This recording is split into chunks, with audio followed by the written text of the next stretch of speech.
2, 1. Good afternoon, good morning, good night, wherever part of the world you are. Merry Christmas, Happy Hanukkah, Crazy Kwanzaa, whatever it is you're doing. This is David Snyder. And there's Joseph. Welcome to the NLP Power Mastermind Mentoring Program.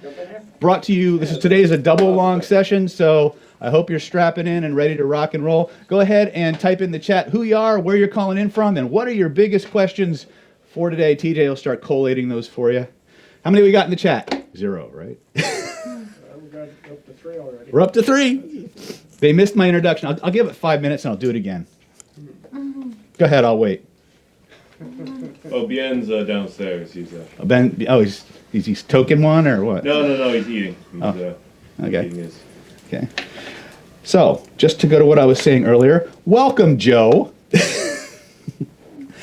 Joe number 2. We were talking earlier about how there's this vibrational pattern in our mastermind where 70 to 80% of the people come in have her first name begins with Joe. And you know that. You've seen it, right? Jeff and Joe. It's crazy. Then we get the occasional Fred. No, but anyway. All right. So we'll just start with our basic menu for today. Sabo, what do you want to learn? You just talked about it. Erotic hypnosis. Erotic hypnosis. We'll talk about it. I don't know what that's really... You started it. Erotic hypnosis. That gets people's attention really quick. Okay. Yeah. All right, we can do that. Some NLP stuff, that's it. And some NLP stuff. Whatever you pick. Hi, how's it going? Good. Hey, welcome. Juanita. Erotic hypnosis too? No, okay. No, you teach me. I teach you. Okay. You'll do that every She's going to reverse the frame on your ass. You're her little puppy now. Your perception of NLP. My what? Your perception. My perception? Like the way you do, because I know you do your stuff a bit different than society does. In society. David's world. NLP. Yeah, my is that good enough? uniquely perverse point of view. Okay. Sure. NLP stuff, we'll just say David style. David. Whatever that means. David style. Yeah. That's that subtle, like that early Will Smith have a big Willie style, right? Yeah. Right. Shows you how old I am. Anyway. Hey there. Hi. This is Alyssa. Welcome. I'm not Alyssa. But I'm sorry. Thank you so much. Your name's not Alyssa. Does it My start middle with a name J? Yeah. Does it start with a J? No, not yet. No, she's Oh. My name's Katie. Katie. Okay, That's that's it. close, that's close. I don't know. Every J. time I see your name, I see the Alyssa first. Really? Yeah, I don't know why. It's Katie Alyssa. Yeah, I just, Katie. Yeah. Anyway. J.K. Yeah. You're moving down a letter. How are you? Cool. I don't know why I called her Alyssa. I know why I called her Alyssa. I don't know why I didn't. Yeah, Juanita, what would you like to learn? Something involving energy or quantum entanglement. Something involving energy or quantum entanglement. Yeah. something like Okay, you know that I'm not a physicist, right? Oh yeah, no. Or like just energetic On that side. Energetic. connections, yeah. To do what Something like that. specifically, I saw sweetie? on this side of the street, there was Oh. 3 hours. What do you want to do with it? There wasn't. How Maybe I'll to move it. Up here. to utilize it to like help people when you're working with them. Okay. Like I know you had mentioned, I saw something about how you were going over the Chinese face reading, and then the video cut off. So maybe to kind of, Was that on the webinar or was that? it was on YouTube. Like I've seen all your YouTube, Oh, okay. all your YouTube stuff. Okay. We can work with that. Yeah, Okay. Yeah, quantum entanglement's just going to kind of happen. yeah. It does. I mean, it's yeah. just. And if you think That's about, what I know. just a little sidebar, if you think about, and you may not be aware of this yet because this is your first time with us, Yeah. but Sabo's seen the rapport drills that we do, Oh, yeah. which is mirror-neuron engagement. You can think of that as just as a correspondence to quantum entanglement, Yes. right? It's just it's the same phenomena exhibiting itself on a macro level instead of a quantum level. Yeah. Right. I'm all about that. Okay, so macro levels. Let's do it. Okay. Okay, Big Joe. So what do I want? I would like some ideas about things to do regularly to incorporate in my life. For example, like I do the Andy Cuddy thing every day, twice a day. I do certain physical fitness things every day, but I want to start integrating things that I'm learning so that they're habits in my life so that they start serving me. Because if I'm not doing them regularly, they're not going to be part of my life. Oops, let me just reverse that. Hold on a second. Actually, I knew there was a reason I was reading this book. Okay, habits. else? No? Super T. What do you want to learn? Same TJ. as always, yes, have some. Same as always.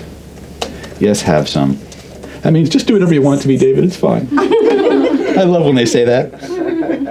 Oh, different context. My bad. Big Joe. Second helping of that. Yes, have some. Okay.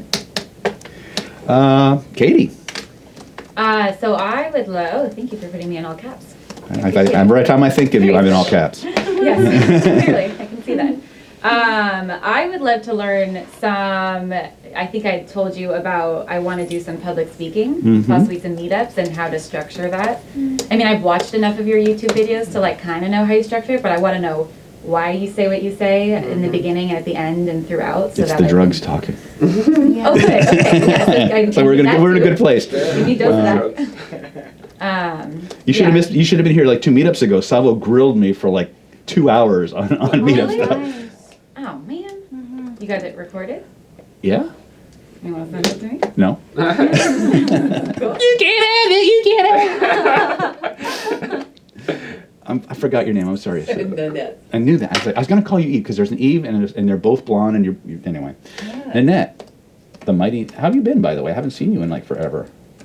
Doing pretty good. Just recuperating from surgeries and Right on. all that fun stuff. Okay. Nanette, what would you like to take home besides Sabo? Where did that come from? You must have read that in my space. It's because the I'm looking for a guy. It's there you go. I'm sidekick, as my oldest daughter would say when she was a kid. Instead of sidekick, she says, "I'm sidekick." I don't know. Is there a trick or something to keeping my state better when I go to networking events? Actually, there's quite a few. Yeah. Yeah. Okay. Good. Yeah, quite a few. 'Cause I've been using some of them. But specifically at networking? Yes. Yeah.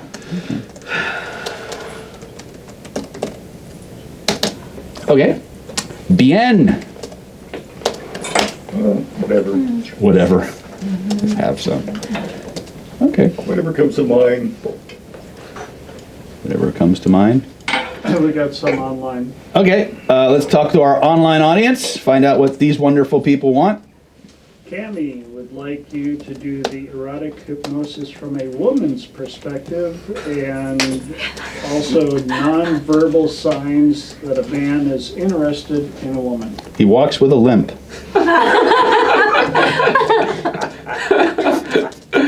There's drool. Lots of it. And then Carrie Ann would like you to please elaborate on the ways our neurology codes times, the biggest filter, as you said in some of your videos.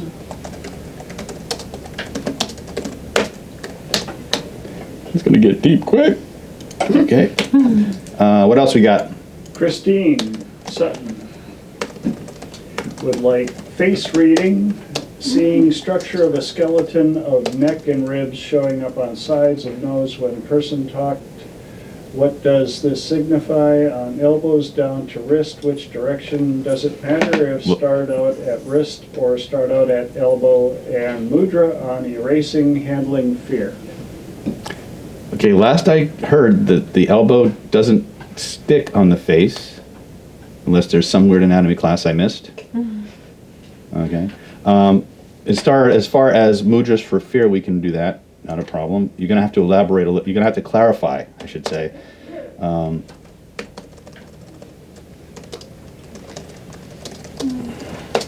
Mudras for fear. Okay. What else we got? Holly. Holly. Holly would like, Holly, Lady Holly of Bigelow. no, Holly Yes. Oh, where are you, Holly? You're local. Yeah, right. She would like the foundations of face reading also. And to figure out how she can get her butt here, being she's close enough. Oh, I might have added that. You may have. Okay. Oh. Okay. Foundations of face reading. What else we got? Stephen Michael King. Here we go. Hang on, strap in. Aligning all our best dreams, we attract the best partners, customers, and other things to better implement Golden Plan, including remote quantum influence and energetically attracting resources for success. Gray room.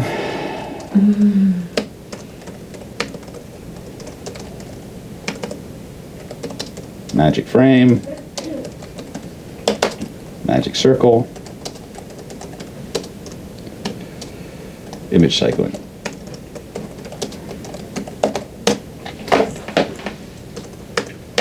That's why I get paid the big bucks. Allegra, Allegra, yes, have some. thank you for that contribution, Allegra.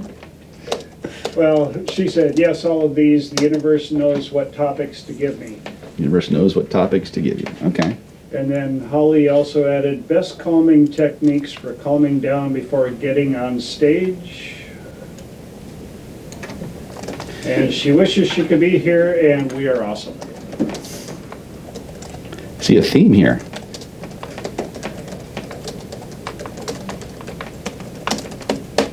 All right, since this is going to be one of the easiest ones to deal with, so we're just going to start with Nanette and Holly's stuff. Anybody else? Christine tried to clarify the energetic Las Vegas this year when we did the running hand down and up the back side of the arm. Okay, so running energy is what she's asking about. That's all she wrote. That's fairly easy to do. That goes along with what Juanita was asking about, which was energetic stuff. You're going to see a lot of integrative approaches. You're going to see us synthesizing a lot of different technologies together, and when you do it properly, you get a whole that's greater than the sum of the parts. So, but since we want to talk, everything starts with knowing your outcome. In other words, regardless of whether you're here to learn about how to control your state when you're networking before you get on stage, to do energetics, to do what especially erotic hypnosis, state control is absolutely critical, because if you as an erotic hypnotist don't have your state right, you're going to creep out your clients. Okay, so what I'll do is I'll show some clips. They're a little bit long, but they'll give you a basic idea for men and for women what that looks like. If you are going to do an erotic hypnosis class, I recommend as much as possible doing a co-ed class. Otherwise, you usually wind up with a sausage fest, all right, to use a marketing term. But you have to create an energy in the room that is very safe, and it has to be obviously safe, right? But you also have to frame it as fun, playful,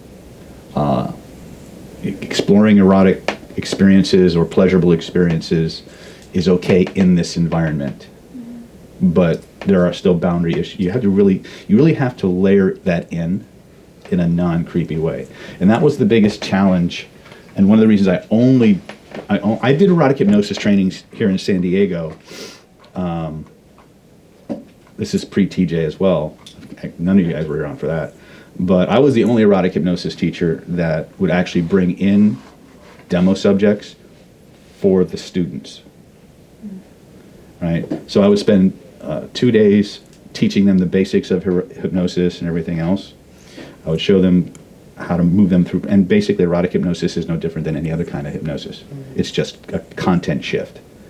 And if we start to show some of the clips from the erotic hypnosis trainings, you'll see like 50 Shades of Grey Room, right? Is actually the name of one of the videos. 50, and you literally see us using Grey Room as a pleasure-derived transformation technique, right?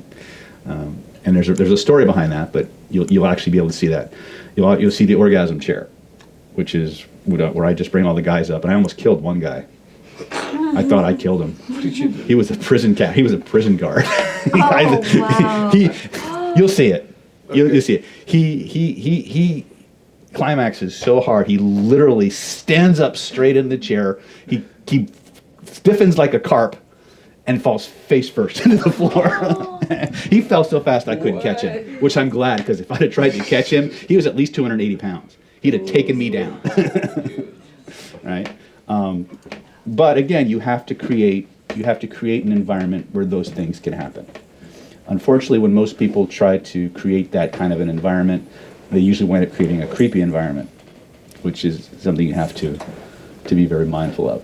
When I used to teach erotic hypnosis here in San Diego, and that's kind of how people found out I could do these things, is my motto, you guys have heard me talk about real world hypnosis. Hypnotizing people anytime, anywhere, for any reason. Well, it doesn't get much more challenging than being brand new at hypnosis, bringing somebody, and what we would do is we would only bring the models in on the last day. And these ladies knew they were going to an erotic hypnosis training. They were going to be my assistants. Half of them couldn't spell hypnosis. They had never been hypnotized before. They didn't know anybody in the room, and they were all extremely attractive. So there's nothing that scares a man more than having to talk to an attractive woman, get them feeling safe enough to want to explore erotic phenomena with them, and then hypnotize them to do it, right? And that's what I did to these guys. I would, like, once the session started, I was literally like a traffic cop, right? And they were told going in, you have to be authentic responses. If the guy's not doing the job, you tell him. And so we did that for 4 or 5, well, I wouldn't say 4 or 5 years. We did it a good 3 years. But after a while, the person who was acting as the agent for the models started to get more and more unreliable, to the point where he wasn't even telling the girls why they were there. And I couldn't stomach that, and we just terminated the program. But Seth will tell you, because he was at all of them, and believe it or not, guess who was the most popular hypnotist? Seth. They're gonna say Steve P. No, the first erotic hypnosis training I did, I actually did invite Steve P. Right? I never did it again. Okay, because he literally terrified the women into orgasm. It was a traumatic for me to watch. Right? But it was a very powerful learning experience, because Steve is right about a lot of things. I don't like his methods. Right? But it was very educational to see that. I think we still have, if people want to study that particular scene, it's worth studying as an academic process. I would never teach an erotic hypnosis class that way again, in terms of want to do with Steve, but in terms of seeing how people operate and where they're and the point of view they're coming from. Right? It was like naughty and nice. I was Mr. Nice. He was like caveman. Right? And it was educational, but yeah, it was. And Steve, outside of when he's not in his Steve P persona, is actually a really nice, intelligent guy. Even though he dresses like he's a 50-year-old. Actually, he's probably in his 70s now. 70-year-old ex-biker, right? But it was educational. But what I took away from that experience was we need to get people real world ready. We need to also set the context that erotic hypnosis is not seduction. Erotic hypnosis presupposes that you have a relationship with somebody who's willing to explore these things with you. My approach to erotic hypnosis is not lifestyle. In other words, we're not going into consensual slavery, we're not doing bondage and domination, that kind of stuff. There are whole teachers out there that devote their entire curriculum to those things. That's really not where I was going with my approach to erotic hypnosis. But it was the ability to expand your repertoire of sensual experience, and then utilize those energies and those states for advanced change work, alchemy, things like that. And that's kind of where we went with it, because I've been a sexual alchemy practitioner pretty much since I was in my teens. So I've been doing that for quite a while, which is probably one of the reasons I look a little bit younger than the average bear, in spite of the big gray shit in my mustache and beard and shit. This is why I never wear it, because I look like 100 years old. But be that as it may, everything goes back to state control. Okay? So one of the things that we need to understand when we are going to go speak to people is we need power poses can help, but many times we have a lot of excess energy and we have to reframe that energy.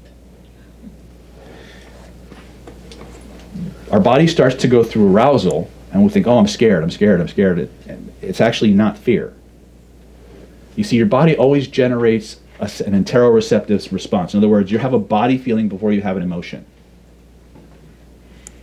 Okay? Your neurology uses context to name the emotion.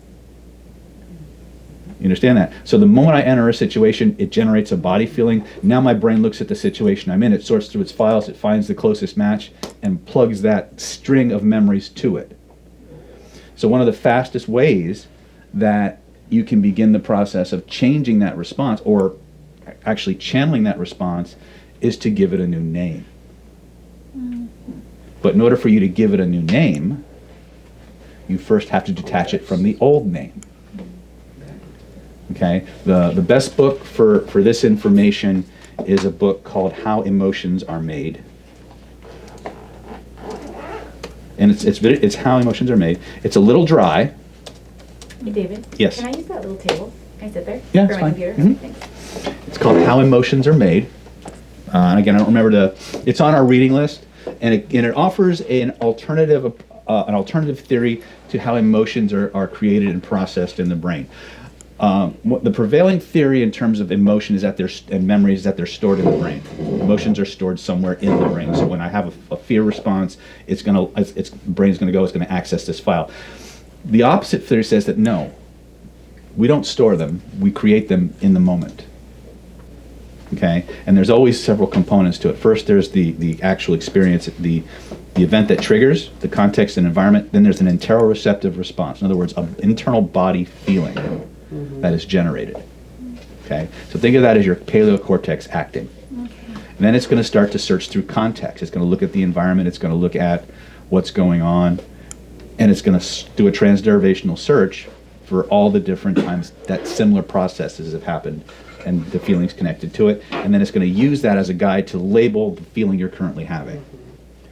So this is also useful with people who are chronically like hyper-empathic, and they don't know how to shut it off. So the first thing you do is the minute you notice the interoceptive response, you have to stop and ask yourself a question. What else could this be? What else could this be? What else could this mean? The act of asking the question disidentifies you from the interoceptive sensation, the feeling. And the minute you ask that question, your brain must answer the question. Well, it could be excitement. It could be anticipation. Right? Because if you think about fear, excitement, arousal, anticipation, they're all very similar, aren't they? But they have a very different effect on how you behave. Right? Remember, when you're getting ready to go on stage, it doesn't mean you're afraid. It means you're excited. It means your system is building up energy for you to use. Right? That's what's happening. So that's one of the first things. Hey, the power pose helps, right? But now if you take this idea of disconnecting and then reframing, and then you apply it to the power pose, now it becomes something you can channel instead of something you have to fight. You understand the difference? We never fight emotions. We channel them. We manage them. Okay? You're not going to necessarily, I shouldn't say always, but as a rule, especially at high levels of arousal, you're not going to quell an emotion by denying it. You have to merge with it and guide it and navigate it from within, like surfing. Okay? Same thing in interpersonal communication. When somebody comes at you in anger, you can't get angry back and expect to get anywhere.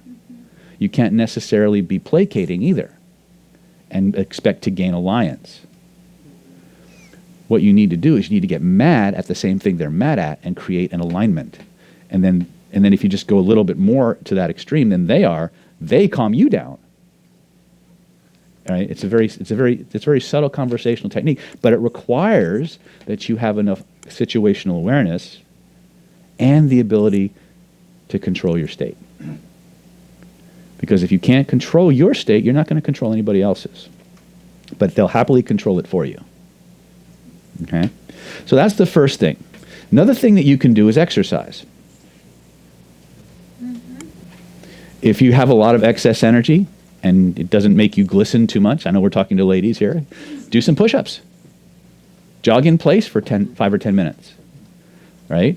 You'll find that burning off of that excess energy, it actually will amplify your auric field, but it'll also balance out that excess charge, right? So if it's possible for you to do that kind of exercise, do it, right? So now you have 3. You have your first of all, assume a physiology of the state you want to be in.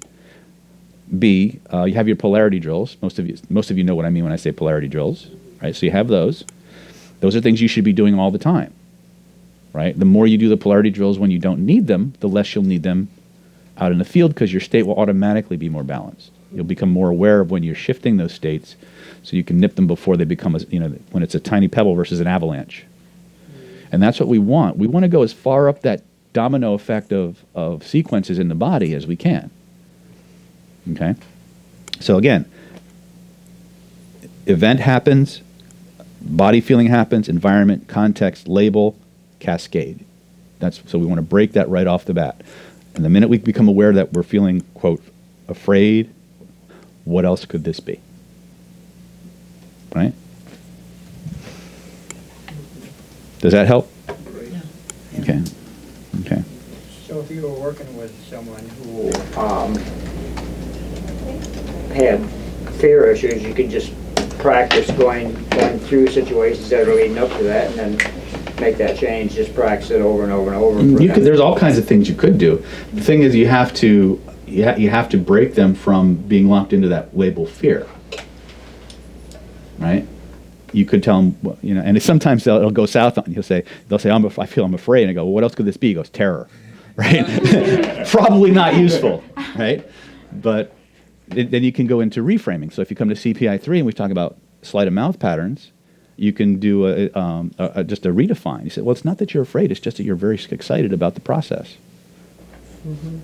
Just a simple redefine, conversationally, can have tremendous impact. It's not that you're afraid. It's that your body's getting ready. It's building up energy to perform better. Mm-hmm. Right? It's not X, it's Y. Right? So all the reframing patterns become extremely useful once we understand that that we're trying to disconnect the interoceptive feeling from the label. Right? You're activating. Mm-hmm. Yeah. And again, once you reconnect them to a more useful label, all the contexts in which they were excited and utilized it become available to them. They have access to those resources. Whereas if they go into the fear resource, well, fear tends to release you from resources. It tends to move you in a very different direction. Not that fear isn't useful; it's exceedingly useful. But you have to know what context it's useful, right?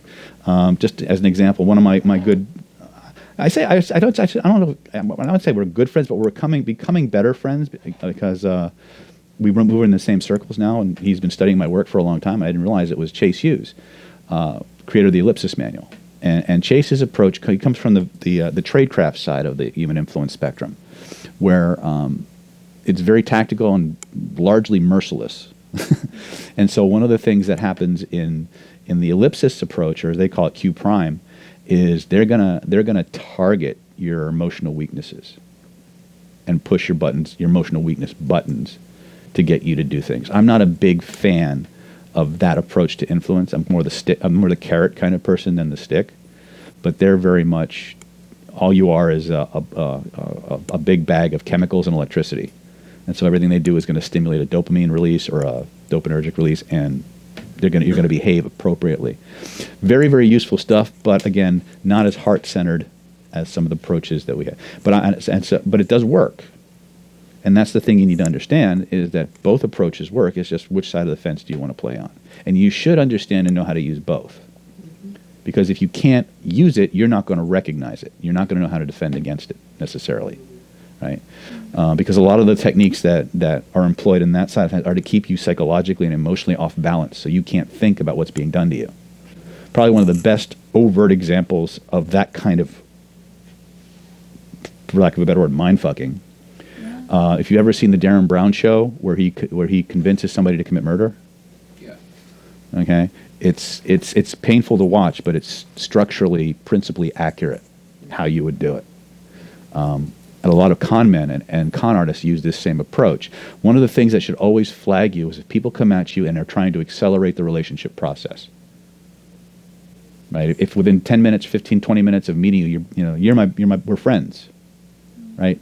That's a flag right there, right? Because that's one of the things that predators like to do, is they like to accelerate that emotional bonding process artificially, and then because they're keeping you emotionally off balance and creating certain contexts, you start to become more suggestible because you're in a slight state of confusion. Mm-hmm. right? So be very, very wary of people trying to rush you to do things, right? Especially one-on-one, right?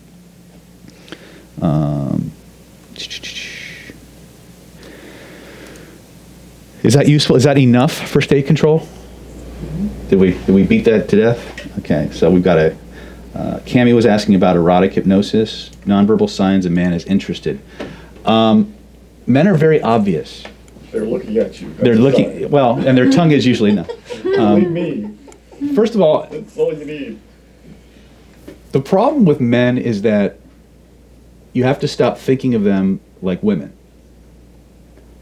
And that's the problem. It's a phenomena in psychology, and I think we have it in Oriental medicine too, but we'll talk about it. It's called projection. Projection happens when I take what I think is the way the world is supposed to be and the way I do things, and I project that onto you as if that's how you do it too, as if that's how you see the world as well. And one of the biggest problems we have in relationship work,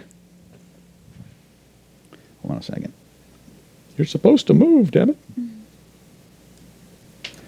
One of the problems that we have with men and women is we're projecting our coding systems and our reference points onto the other gender and wonder why they're not picking it up. And the way that manifests in terms of attraction is that women are extremely, extremely biologically, evolutionarily, culturally adept at picking up subtle emotional cues. Gives them a tremendous benefit in interpreting social interactions. It's also the thing that holds them back. Because by and large, the average man is not trained enough to perceive the subtleties of female communication. And so what happens is, as a result, we miss 80 to 90% of the attraction cues you're sending out that are obvious to every woman in the place. Okay? Conversely, and I'm leading up to this, Cara, so don't worry. Conversely, by the time a man approach, we approach so blatantly and so clumsily from a woman's perspective that it's off-putting. So most of the time, you've written us off as either beta males, not interested, or completely clueless, which is the third one is usually the latter, right? We didn't even know you were signaling. We didn't know. We just didn't know, okay? So when a man is interested, if he keeps looking at you in a non-creepy way, okay, if you got that serial killer stare, probably not a good thing. If you find him hovering in the area but not approaching, chances are he's interested but terrified. Okay? If you see a guy start to walk towards you, then veer towards the restroom.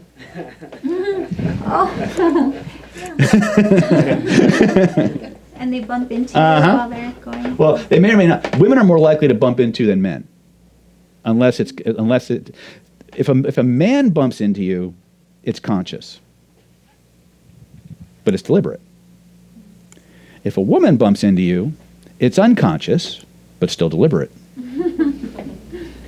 Understand? Women use incidental touches as a way to gauge safety. They want to see what you're going to do about it. Okay? So it can be, women do not touch people they don't like. They don't even acknowledge the presence of people they don't like.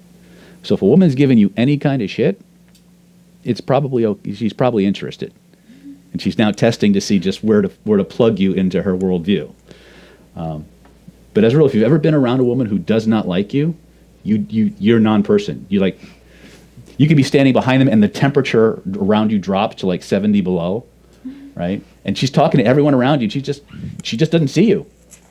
That's what women do. They systematically eliminate people they don't like from their environment. But they will play. In other words, they will bust your balls to see if you're worthwhile, to see if you play back, right? And unfortunately, because guys are very linear thinkers, we don't understand that it's a test. We think they don't like us, right? It all starts on the playground. I have videos on this, right? But look for a lot of, as far as gauging if a man is interested in you, does he approach? Does he give you eye contact first and foremost? When he gives you eye contact and you smile, does he smile back? Let's make it very obvious. All right? Most men are fairly easy to read. Okay? The question becomes, when they're interested in you, why are they interested in you? Right? And that's one of the things that one of the classes I taught out in Las Vegas was Defense Against the Dark Arts. How to sort for social predator. Hello, you looking for Dr. Dawn? Yeah. She's going to be in the opposite room. Yep. And we talked about a system called FLAGS, which stands for focus, lifestyle, groups, and associations. This is not a nice system. And here's what I mean by that. This is something you do to somebody after you've met them or before you meet them to profile them, to figure out, are they a potential predator, are they who they say they are, what have you. It's from a book. The author's name is Wendy Patrick. Wendy Patrick was one of the assistant district attorney, deputy district attorney, in charge of prosecuting sex crimes. And so she wrote a couple of books based on the psychological profiles and patterns for how to profile these kinds of people. Everything from human traffickers to pimps to sexual predators, con men, grifters, things like that. So when you look at people, you want to look at their focus. What are they focused on? And this goes, again, this is something we can use for gauging attraction and interest, but it also allows us to go a little bit deeper in that figuring out what their motivation is. Right? So the first thing we want to look at when somebody approaches you, what is their focus? Are they focused on your money? Are they focused on your appearance? Are they focused on sex? Do they drop a lot of sexual languaging in the, hey guys, in the interaction, right? These are things that, to get a little bit more dark, when you're looking at someone playing with your child, what are they focused on? Are they focused on the activity the children's engaged in? Or are they focused on the child predominantly? If they're focused more on the child itself, warning sign. Okay? And these are things that you have to gauge, but that's one of the big ones is focus. Lifestyle. When you go to their Facebook pages and you go to their social media, what kind of pictures show up?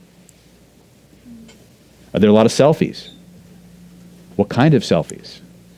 Right? What kind of music groups do they listen to? What are these are things that people don't think about, but a lot of social predators spend a lot of time engineering, right? Associations, right? Where do they go when, these are things you want to look at, right? And I get Wendy's book, Red Flags. It's a great user-friendly guide on the psychology of attraction, okay? A man, once he's approached, a man is going to try to be cool. He's going to try and impress you some way, right? The average man is going to try to impress you some way. They're probably going to be a little bit nervous. Look at their pupils. If the pupils are dilated, one of two things is going on. He's either really, really into you or terrified, right? The way you figure out which is you look at his feet. If there's a puddle, he's really scared. Right? Is this useful, Kara? Or Cammy, I'm sorry.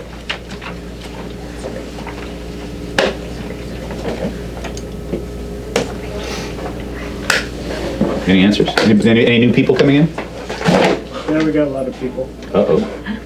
Sorry. All right. Well, those of you who've been logged in for a while and haven't voiced a question, when would now be a good time to do that? Type in your name, where you're coming in from, what are your biggest questions. If we have time, we'll get to them. We're here until 6, so if we do break out into groups and things like that, I recommend Holly. Is Holly Bigelow online? Not yet. Okay. Recommend you reach out either on a Zoom room or something like that and practice together. Okay. Let's see here. Cammy said thank you. You're welcome. Did that help, Cammy?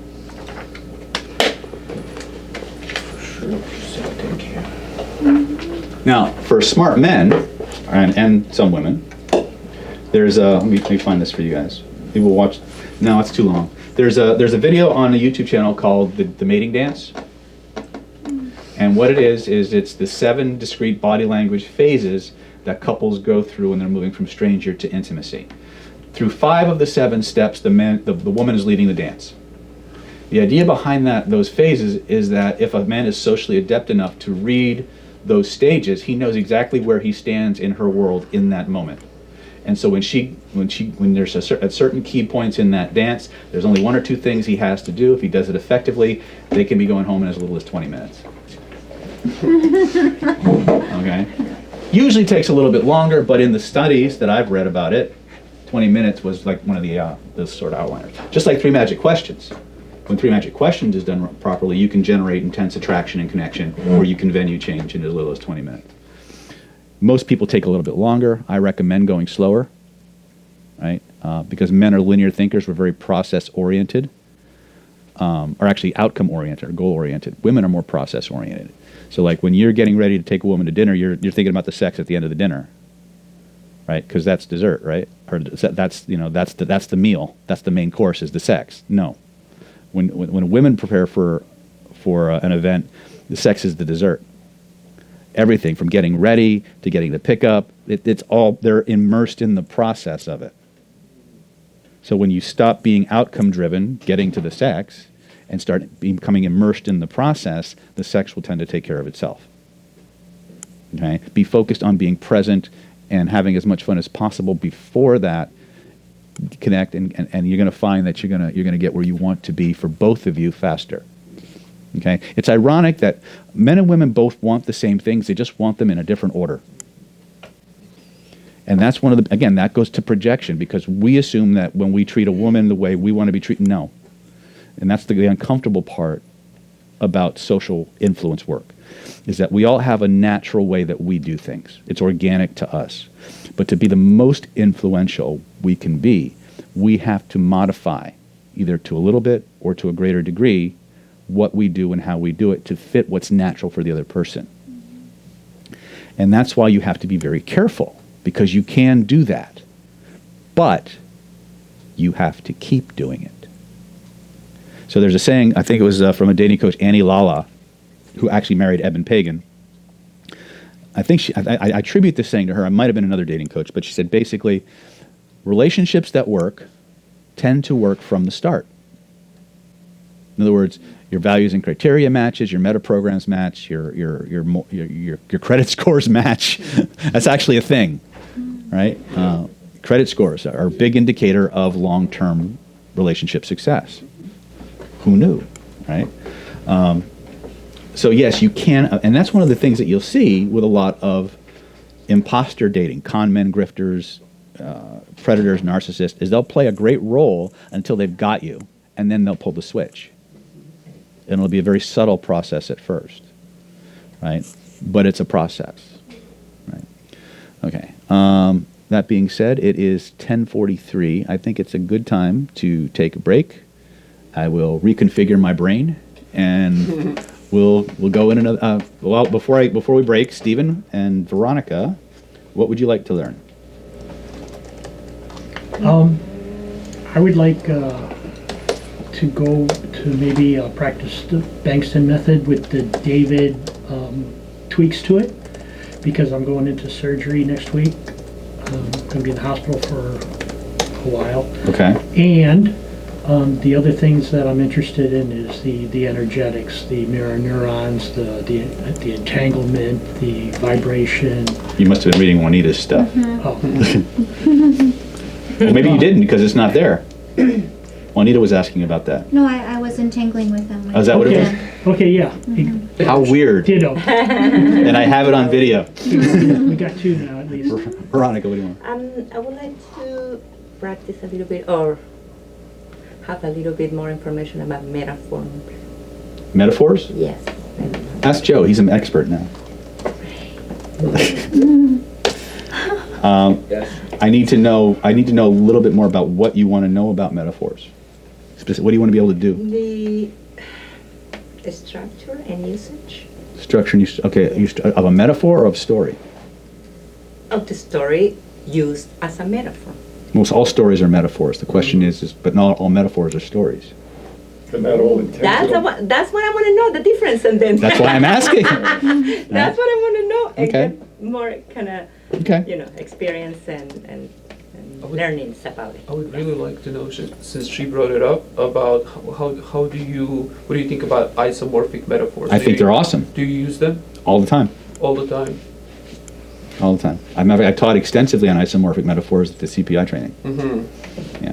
But then I also showed them anthropomorphic metaphors, which was fun. Yeah. We talked about tomato plants having feelings and Mm-hmm. having conversations with Old Man Radish and Captain Potato Head. And, Yeah. Right. Okay. Thank you. All right, so let's take a 15-minute break. We'll come back at 11 o'clock, and we'll jump into more stuff. See you then. Thank you.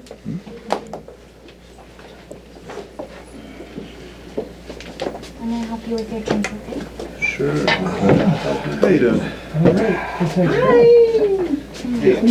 Oh, hey. Doing okay. Yeah, still bouncing around at Francis Parker, like in a summer job, actually.